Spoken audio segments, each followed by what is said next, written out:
अस्सलाम वालेकुम मोअज़्ज़िज़ सामीन। तो कैसे हैं आप? उम्मीद करता हूँ आप सब भी खैरियत से होंगे। पुराना दायमी नज़ला, रेशा केरा बहती नाक का शाफी इलाज। ऐसे दरमियाना मरीज जो हल्क में गिरती इस रबूबत और हर वक्त बहती नाक से परेशान आजिज हैं और बावजूद इलाज के इस मर्ज में कोई अफाका बेहतरीन महसूस नहीं करते, इनकी खिदमत में ये मोजरेब नुस्खा पेश करता है। बहती नाक और गिरता रेशा थम कर तंगी सांस दूर हो जाती है। दायमी केरा नज़ला रफ्ता रफ्ता अख्ताम पजीर होकर मरीज सुख का सांस लेता है। नज़ला बावजह एलर्जी या मौसमी एलर्जी का नज़ला चाहे सर्द खुश्क मौसम का हो या गर्म खुश्क मौसम की बदौलत हो, इस नुस्खा शाफिया से ख़त्म हो जाएगा।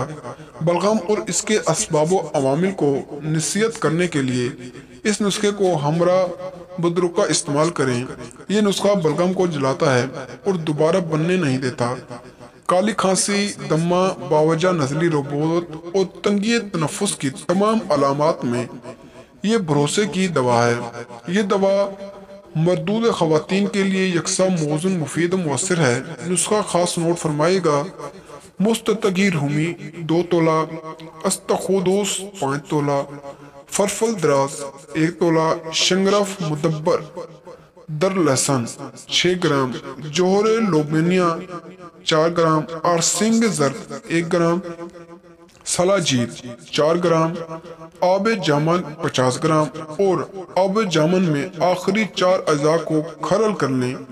बाकी अज़ा को सफूफ करके यकसा करें। बाद 7 योम दोबारा खरल करें और शहद डालकर मजून बना लें। हमरा अब ताज़ा दिन में 2 बार बाद अज़ा तामे दिन इंशाल्लाह बेहतरीन नदी रुक जाएगी। ये नुस्खा जहाँ नज़ला रेशा केरा को ख़त्म करता है, वहीं मकवे दिमाग और आसाब भी है, जिसकी बदौलत पैदा शुदा दिमागी कमजोरी, नज़र की कमजोरी, हाफजे की कमजोरी दूर हो जाती है। अगर आपको वीडियो पसंद आई हो तो वीडियो को लाइक करें और चैनल को सब्सक्राइब करें। तो मिलते हैं अगली वीडियो में, तब तक के लिए अल्लाह हाफिज़।